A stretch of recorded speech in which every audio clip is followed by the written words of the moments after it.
कहानी का पूरा आनंद लेने के लिए कहानी के पहले भाग को ज़रूर देखें। उसका लिंक मैं आपको डिस्क्रिप्शन बॉक्स में दे दूंगी और साथ में कमेंट बॉक्स में पिन भी कर दूंगी, तो आप वहां से भी जाकर देख सकते हैं। श्रद्धा एक बार अपनी आंखें बंद करती है और अपनी माँ के साथ बिताए हुए उन पलों को याद करती है जिनमें वो अपनी माँ के साथ कितनी खुश थी। उसकी माँ उसका कितना ध्यान रखती थी, हमेशा उसका साथ देती थी, उसे नई नई चीज़ों के लिए इनकरेज करती थी। और आज वो एक ऐसी कंडीशन में पहुंच गई हैं कि वो उसकी बात का जवाब भी नहीं दे सकती। तभी उसके कंधे पर किसी का हाथ महसूस होता है। वो पीछे मुड़कर देखती है तो सोनम भरी हुई आंखों से उसे देखती है और साइन करने का इशारा करती है। श्रद्धा भी साइन कर देती है। उसके बाद सोनम उसे एक साइड बैठा देती है। सोनम भी श्रद्धा के बगल में बैठकर उसका साथ दे रही थी, उसे सांत्वना दे रही थी। और उसके सामने ही करणवीर बैठा हुआ था। उसे श्रद्धा को इस तरह से देखकर अच्छा नहीं लग रहा था, लेकिन ना जाने क्यों उसकी नज़रें बार बार सोनम पर जा रही थी। सोनम को देखकर ना जाने क्यों उसे कुछ धुंधला सा याद आ रहा था। उसे देखकर लग रहा था कि शायद वो सोनम को कहीं देख चुका है, लेकिन कहाँ, ये उसे याद नहीं आ रहा था। वो जब भी सोनम से मिला है, हर बार सोनम को देखकर उसके दिमाग में कुछ धुंधली हुई यादें याद आती है, लेकिन वो समझ नहीं पाता कि उसने सोनम को कहाँ देखा है। अभी के लिए करणवीर ने सोनम की तरफ से अपना ध्यान हटाया। थोड़ी देर बाद ओटी का दरवाज़ा खुलता है और एक डॉक्टर बाहर आते हैं। डॉक्टर के बाहर आते ही श्रद्धा भागकर उनके पास आती है और कहती है, डॉक्टर मेरी माँ कैसी हैं, बताइए ना, वो ठीक तो हो गई ना। डॉक्टर श्रद्धा की ओर देखते हैं और एक गहरी सांस लेकर कहते हैं, आपकी मॉम को एक पॉइज़न दिया गया था। ये पॉइज़न किसने दिया, इसकी तहकीकात की जा रही है। हमने सीसीटीवी फुटेज में निकालने को कह दिया है, लेकिन वो किसने किया है ये अभी तक पता नहीं चल पाया है। उस पॉइज़न की वजह से आपकी मॉम की हालत जो कुछ ठीक हो रही थी वो और भी ज़्यादा ख़राब हो गई है। हम अपनी तरफ से पूरी कोशिश कर रहे हैं। हमें एक आखिरी सर्जरी करनी है जो 6 घंटे बाद होगी। ये बोलकर डॉक्टर वहाँ से चले जाते हैं। उसकी माँ को पॉइज़न दिया गया है, ये सुनकर श्रद्धा के पैरों तले ज़मीन खिसक जाती है। वो वहीं बैठकर रोने लगती है। उसे सोनम और करणवीर दोनों ही संभाल रहे थे, लेकिन उसके आंसू रुकने का नाम ही नहीं ले रहे थे। वहीं दूसरी तरफ जर्मनी के एक अस्पताल में सिद्धार्थ भी एक ऑपरेशन थिएटर के बाहर बैठा था। अंदर कृति का ऑपरेशन चल रहा था। उसका ऑपरेशन लगभग 6 घंटे तक चलता रहा। सिद्धार्थ लगभग पूरे टाइम वहीं ऑपरेशन थिएटर के बाहर ही इंतजार करता रहा। उसने ना तो वहां से हिलने की हिम्मत की, ना ही उसने पानी का एक घूंट पिया था। ऑपरेशन थिएटर में कृति के साथ साथ माया भी मौजूद थी, क्योंकि कृति को जो प्रॉब्लम थी उसके लिए माया को वहां होना बहुत ही ज़्यादा इम्पोर्टेंट था। कृति का ब्लड ग्रुप बहुत ही ज़्यादा रेयर था और वही ब्लड ग्रुप माया का भी था। माया अपना ब्लड कृति को दे रही थी। थोड़ी देर बाद जब माया बाहर आती है तो सिद्धार्थ उसे उसके बारे में पूछता है, तो माया उसके सामने कहती है कि उसे बहुत ज़्यादा वीकनेस फील हो रही है, उसे चला भी नहीं जा रहा है। क्या सिद्धार्थ उसे अपनी गोद में उठाकर उसके वार्ड तक छोड़ सकता है? लेकिन सिद्धार्थ ने उसे वार्ड तक ले जाने की बजाय एक व्हीलचेयर पर बिठाकर अपने एक बॉडीगार्ड के साथ भेज दिया। ये सब माया के लिए बहुत ही ज़्यादा गुस्सा दिलाने वाला था, लेकिन वो अभी कुछ नहीं कह सकती थी। वो चुपचाप अपने वार्ड में जाती है और वहाँ पर आराम करने लगती है, क्योंकि इस समय उसे आराम की ज़रूरत थी। आखिर उसने ब्लड दिया था। ऑपरेशन जब खत्म हो गया तब डॉक्टर बाहर आए और डॉक्टर को देखते ही सिद्धार्थ उनके पास गया और उन्होंने सिद्धार्थ से कहा कि अब बच्ची खतरे से बाहर है, उसे लगभग 2 दिनों में होश आ जाएगा। उसके बाद आप उसे अपने साथ चाहे तो उसे इंडिया लेकर जा सकते हैं। वहाँ के डॉक्टर को अगर वो उसकी रिपोर्ट दिखा देंगे तो वो उसके आगे की ट्रीटमेंट की पूरी प्रक्रिया को देख लेंगे। ये कहकर वो डॉक्टर सिद्धार्थ से हाथ मिलाते हैं और वहाँ से चले जाते हैं। सिद्धार्थ अपने दोनों हाथों से अपने चेहरे को ढका और एक गहरी सांस लेकर कहा, मैंने तुमसे किए हुए वादे को पूरा किया, अब बस दूसरे वादे को पूरा कर लो, फिर मैं अपनी इस रिस्पॉन्सिबिलिटी से हमेशा हमेशा के लिए मुक्त हो जाऊंगा। दूसरी ओर इंडिया में श्रद्धा की माँ का भी ऑपरेशन हो चुका था। जब डॉक्टर बाहर आते हैं तो श्रद्धा डॉक्टर के पास जाकर अपनी माँ के बारे में पूछती है और डॉक्टर उसे ऐसी बात कहते हैं कि वो वहीं पर बेहोश होकर गिर जाती है। उसे बेहोश होकर गिरते देखकर सोनम और करणवीर उसके पास भागते हैं और उसे होश में लाने की कोशिश करते हैं, लेकिन श्रद्धा को होश नहीं आता। थोड़ी देर बाद उसे भी एक वार्ड में शिफ्ट कर दिया जाता है। लगभग 2 घंटे बाद श्रद्धा को होश आता है। होश आने के बाद वो देखती है कि उसके सामने सोनम बैठी हुई है। उसके वार्ड में एक सोफे पर करणवीर भी बैठा हुआ था। सोनम को देखकर श्रद्धा उसका हाथ पकड़ती है और कहती है, सोनम, मम्मी कैसी हैं? बता ना, माँ कैसी है? मुझे माँ के पास जाना है, उनसे बातें करनी है। वो ठीक हो गई? उन्हें होश आ गया होगा ना? वो यही बार बार पूछे जा रही थी। लेकिन उसकी इस उत्सुकता को देखकर सोनम की आंखों से आंसू बहने लगे। वो उससे अपना हाथ छुड़ाकर बाहर चली गई और वहाँ बाहर बनी हुई एक कुर्सी पर बैठकर रोने लगी। उसके जाते ही श्रद्धा ने करणवीर की ओर देखा। उससे भी वही सवाल किया। करणवीर ने एक गहरी सांस ली और उसने कहा, श्रद्धा, तुम्हारी माँ ऐसी स्टेज में है कि वो जिंदा भी हैं और मर भी चुकी हैं। वो सिर्फ वेंटिलेटर के सहारे ही जिंदा हैं। एक तरह से वो मर चुकी हैं। उनके शरीर में जो सांसें चल रही है, उनकी जो धड़कन चल रही है, वो सिर्फ और सिर्फ वेंटिलेटर और मशीनों की वजह से चल रही है। वो ब्रेन डेड कंडीशन में है। ऐसी कंडीशन में इंसान कभी भी नहीं उठता। डॉक्टर का सजेशन यही है कि तुम उन्हें इन सब से आज़ाद कर दो। वेंटिलेटर स्विच ऑफ करके उन्हें इस ज़िंदगी से आज़ाद कर दो, ताकि जो ये इसके आगे के शब्द करणवीर से नहीं कहे जा रहे थे। थोड़ी देर बाद डॉक्टर आती हैं जो श्रद्धा को चेक कर रही थी। उन्होंने श्रद्धा को देखा और कहा, देखिए मिसेज ओबराय, हम समझ सकते हैं कि ये करना आपके लिए कितना कठिन हो सकता है, लेकिन हम आपके सजेशन देंगे कि आप अपने हस्बैंड को या फैमिली मेम्बर्स में से किसी को बुला लें और ये काम करने को कह दें, क्योंकि आपके लिए काम करना कितना दर्दनाक और कितना कठिन होगा ये हम सब समझ सकते हैं। बेहतर होगा कि आप अपने हस्बैंड को या किसी फैमिली मेम्बर को बुला लें। यह बोलकर वो वहाँ से चली जाती हैं। डॉक्टर ने सच्ची कहा था। अपनी माँ के साथ ऐसा करना श्रद्धा के लिए बहुत ही मुश्किल होने वाला था, या फिर नामुमकिन भी हो सकता था। लेकिन श्रद्धा कर भी क्या सकती थी? हार मानकर उसने सिद्धार्थ को फ़ोन लगाना शुरू किया। सिद्धार्थ का phone bar bar out of coverage area बता रहा था। उसने लगभग 100 बार उसे कॉल किया था, लेकिन सिद्धार्थ की तरफ से कोई रिस्पॉन्स नहीं आया था। हर बार आउट ऑफ कवरेज एरिया ही बता रहा था। श्रद्धा ने गुस्से से अपना फ़ोन पटक दिया और उसके फ़ोन पटकते ही उसके फ़ोन में वो सारी फ़ोटेज ओपन हो गई जो माया ने उसे भेजी थी।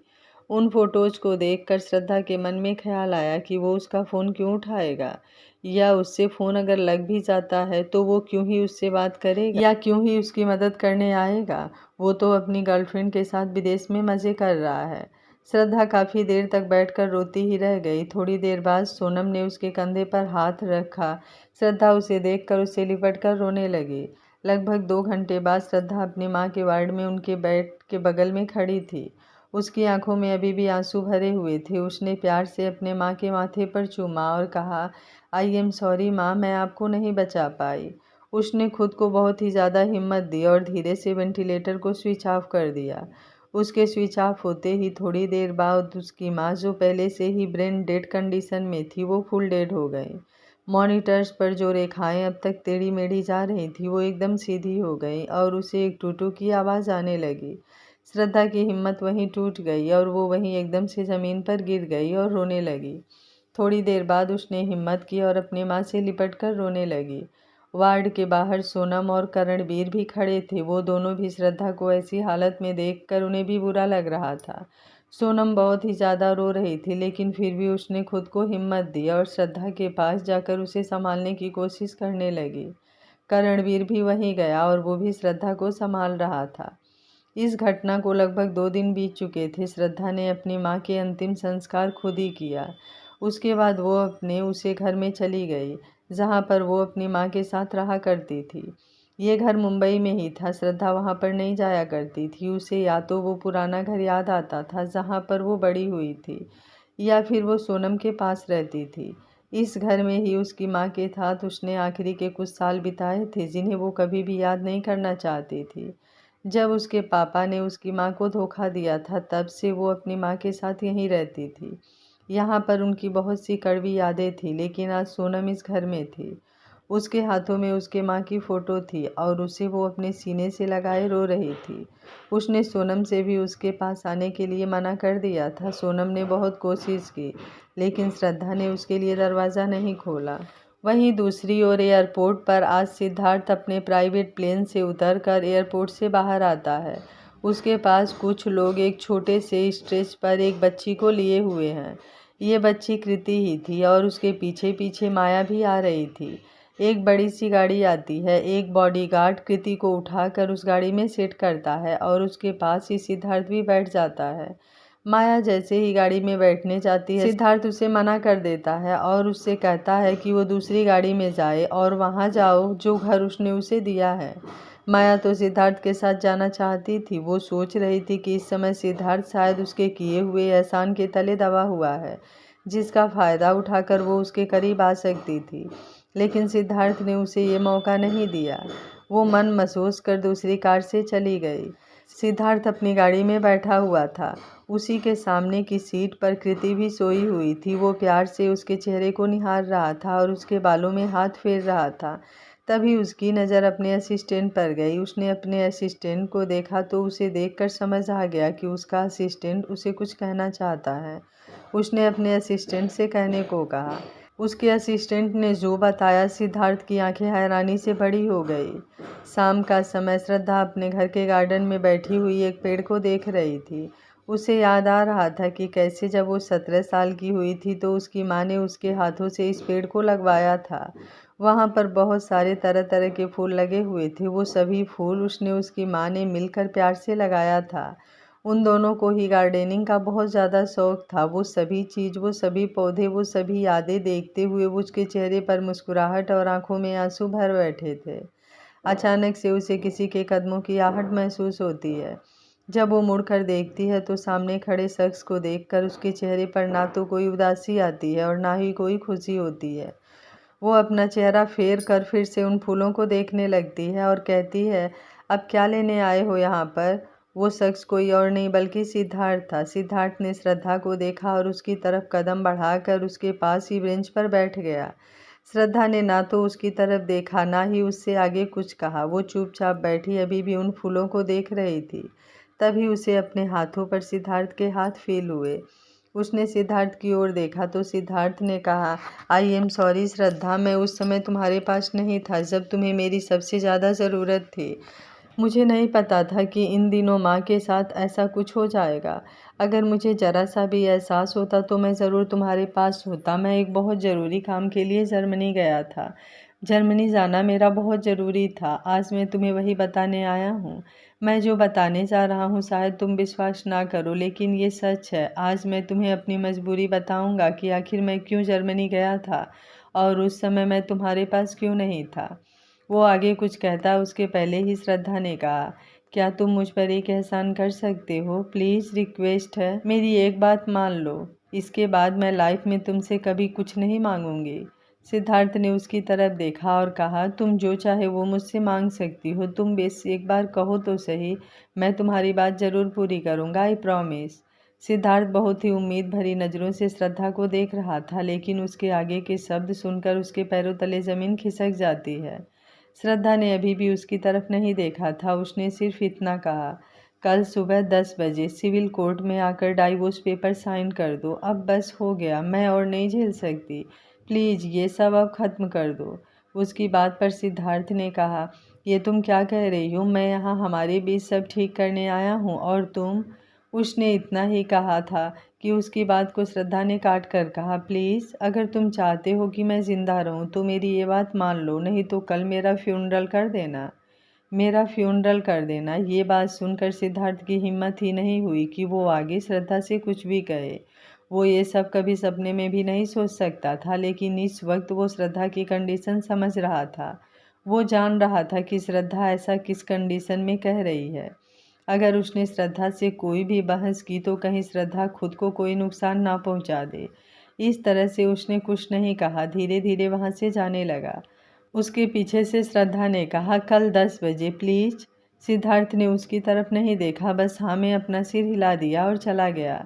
सिद्धार्थ अपने कार में बैठा और अपने घर को तेज़ी से ड्राइव करने लगा। कुछ देर बाद उसकी कार एक पहाड़ी पर रुकी और बाहर आकर वहां के किनारे पर खड़ा हुआ। अचानक से वो अपने घुटनों के बल बैठ गया और ज़ोर ज़ोर से चिल्लाने लगा। उसकी आंखों से आंसू बहने लगे। लोग कहते हैं कि मर्द रोते नहीं, ये सच नहीं है। मर्द भी रोते हैं, उन्हें भी दर्द होता है। दिल उनके पास भी होता है। आज सिद्धार्थ का दिल भी चीख चीख कर रो रहा था, लेकिन उसका दर्द अभी भी पूरी तरह से बाहर आने को तैयार नहीं था। वो रो रहा था लेकिन अपना दर्द नहीं बयां कर पा रहा था। कुछ देर बाद उसने डिसाइड किया, तुम डाइवोर्स चाहती हो ना, तो यही सही है। मैं भी सब खत्म करूँगा, लेकिन अंत के लिए नहीं, एक शुरुआत के लिए। एक ऐसी शुरुआत जिसमें कोई दर्द, कोई तकलीफ, कोई गलतफहमी नहीं होगी। होगी तो सिर्फ खुशियाँ और प्यार।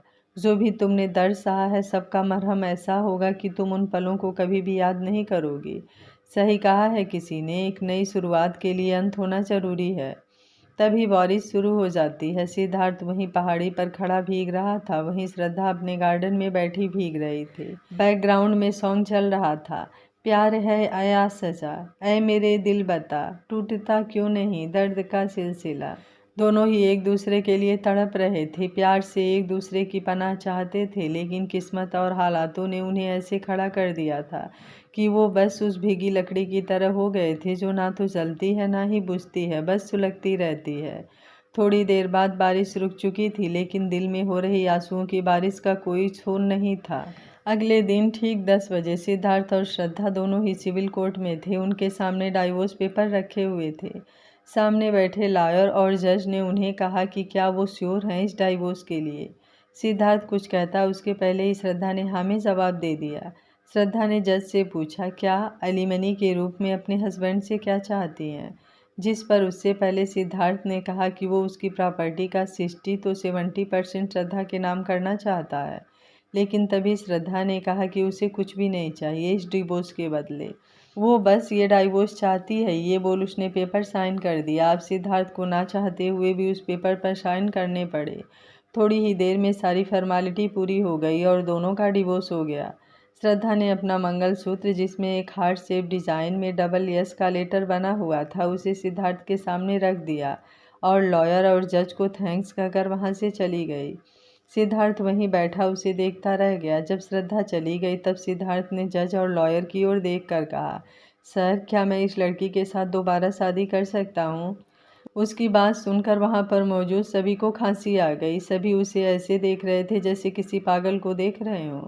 सिद्धार्थ ने जब सबको अपनी ओर देखा हुआ पाया तो उसने अजीब सा मुंह बनाया और कहा, आप लोग मुझे इस तरह से क्यों देख रहे हैं? जज ने एक गहरी सांस ली और कहा, आप उससे दोबारा शादी कर सकते हैं, लेकिन जब आप उससे दोबारा शादी करना ही चाहते हैं तो आपने डिवोर्स क्यों लिया?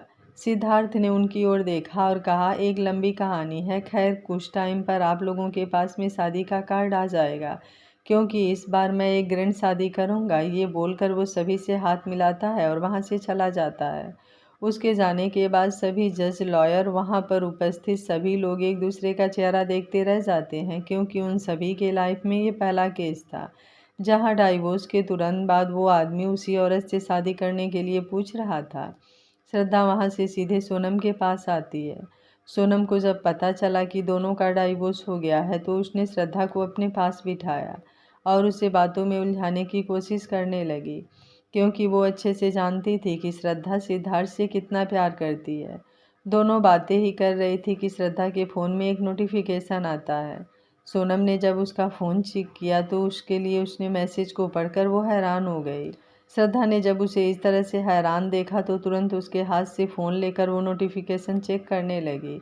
उसने देखा कि सिद्धार्थ ने उसके अकाउंट में 3,000 करोड़ रुपए ट्रांसफ़र किए हैं। तुरंत उसने सिद्धार्थ को फ़ोन लगाया। उधर से सिद्धार्थ ने फ़ोन उठाते हुए पूछा, तुम्हारे अकाउंट में पैसे आ गए?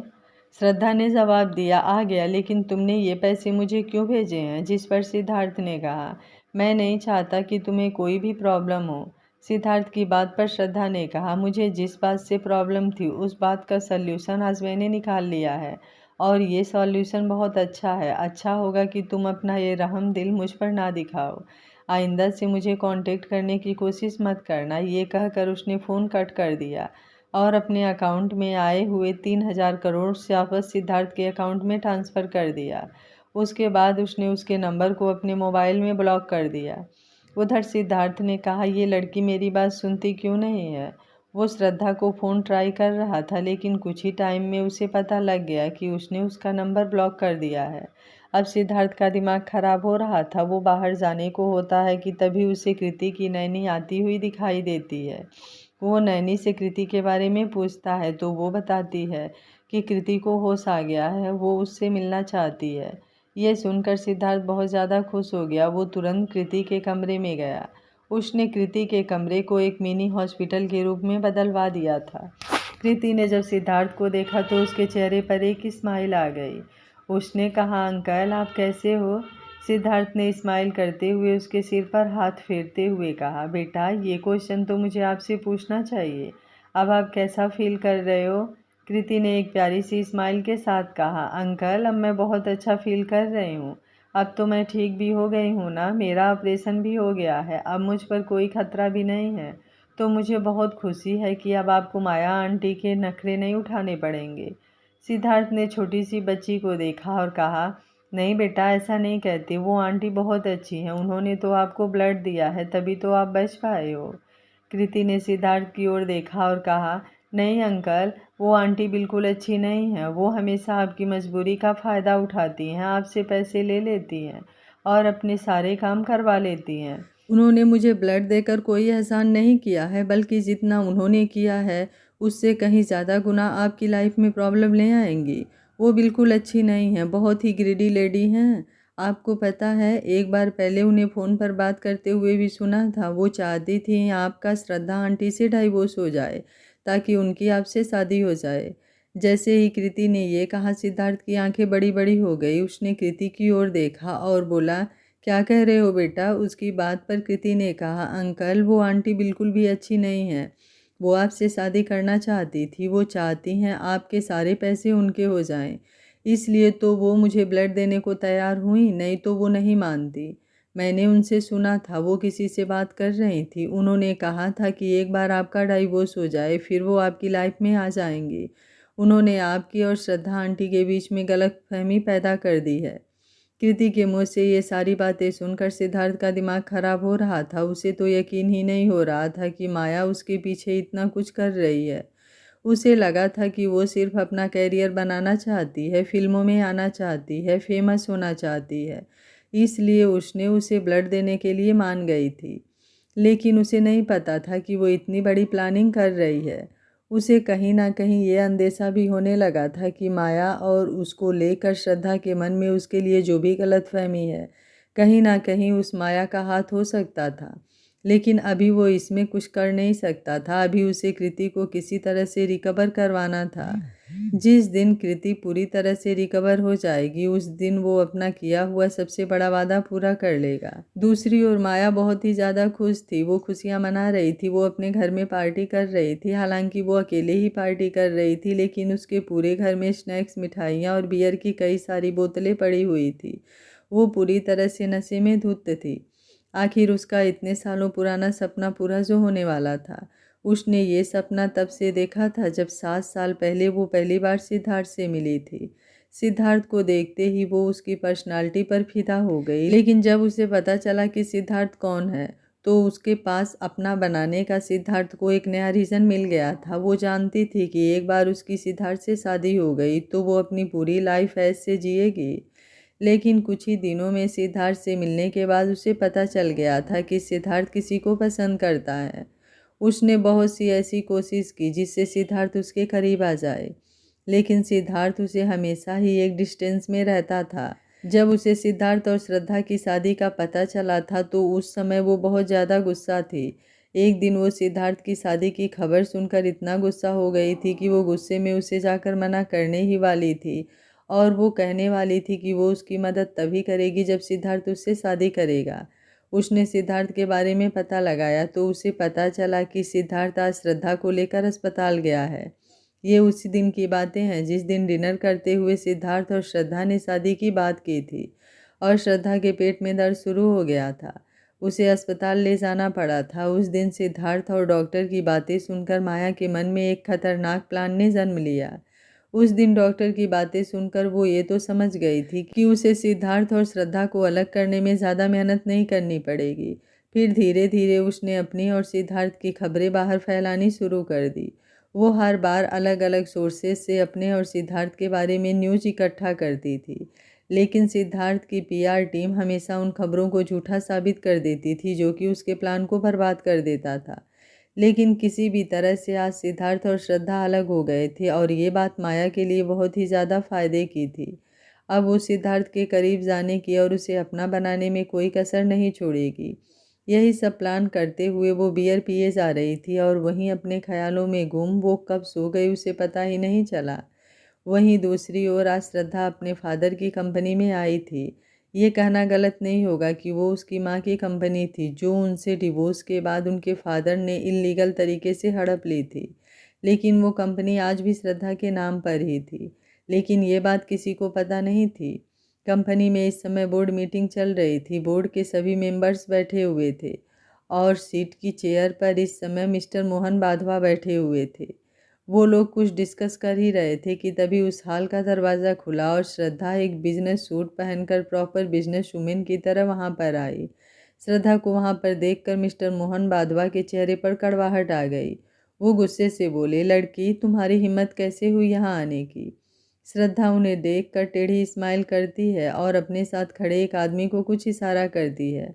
वो आदमी कुछ पेपर लेकर वहाँ मौजूद सभी बोर्ड मेंबर्स को पास कर देता है। मोहन बाधवा जब उस पेपर को पढ़ते हैं तो वो गुस्से से बौखला जाते हैं। वो इन पेपर्स को फेंक कर कहते हैं, ये झूठ है, ये कंपनी अब मेरी है। श्रद्धा भी पूरी एटीट्यूड के साथ कहती है, धोखे से आपने ली थी, लेकिन ये कंपनी कल भी मेरी थी, आज भी मेरी है और हमेशा मेरी ही रहेगी। इसलिए अभी के अभी इस कंपनी से निकल जाइए, आपके लिए यही अच्छा होगा। सभी बोर्ड मेंबर्स मिस्टर बाधवा को देखते हैं और कहते हैं, सारे पेपर सही हैं मिस्टर बाधवा, मिस श्रद्धा ही इस कंपनी की नई मालकिन है। इन पेपर्स में तो यही लिखा हुआ है और इन पेपर्स को देखकर ये प्रूफ हो गया है कि ये पेपर रियल हैं। आपके पेपर फेक थे। मिस्टर मोहन बाधवा को बहुत गुस्सा आता है, तभी वो बोलते हैं, मैं मानता हूँ ये कंपनी की रियल ऑनर श्रद्धा है, लेकिन आपसे मुझे ये बताइए कि क्या ये लड़की अकेले इस कंपनी को संभाल सकती है? क्या इसके पास इतनी अथॉरिटीज़ है? सिर्फ इस कंपनी के पेपर उसके नाम होने से यह इस कंपनी को संभालने के लिए और यहाँ की ऑनर होने के लिए कैपेबल है। इस कुर्सी के लिए कैपेबल होने के लिए इसके पास किसी एक बड़े इंसान का सपोर्ट होना बहुत ज़रूरी है। वो सपोर्ट होता अगर ये अपने पति के साथ हाजिर होती, लेकिन ये तो उसे डाइवोर्स दे चुकी है, तो उनका सपोर्ट तो इसके पास है नहीं। अब बिना किसी सपोर्ट के इस कंपनी की हेड नहीं बन सकती। तभी पीछे से आवाज़ आती है, आपसे किसने कहा कि श्रद्धा के पास सपोर्ट नहीं है? सभी ने उस ओर देखा तो वहाँ पर सिद्धार्थ अपने असिस्टेंट के साथ खड़ा था। सिद्धार्थ इस समय पूरे एटीट्यूड के साथ खड़ा था। सिद्धार्थ को वहाँ देखकर श्रद्धा ने कोई भी रिएक्ट नहीं किया, बल्कि उसने उसे पूरी तरह से इग्नोर ही कर दिया था।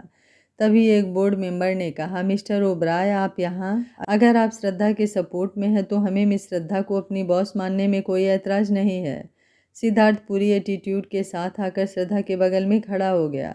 श्रद्धा उस समय उसकी तरफ बिल्कुल भी नहीं देख रही थी। कोई कुछ कहता उसके पहले ही श्रद्धा ने कहा, आप सबकी इन्फॉर्मेशन के लिए बता दूं कि मैं पास मिस्टर सिद्धार्थ का कोई सपोर्ट नहीं है और ना ही मैं इनका कोई सपोर्ट लूँगी। आप लोगों को एक कंपनी का सपोर्ट ही चाहिए तो मैं सिग्मा जे कंपनी का सपोर्ट आप सबको देती हूँ।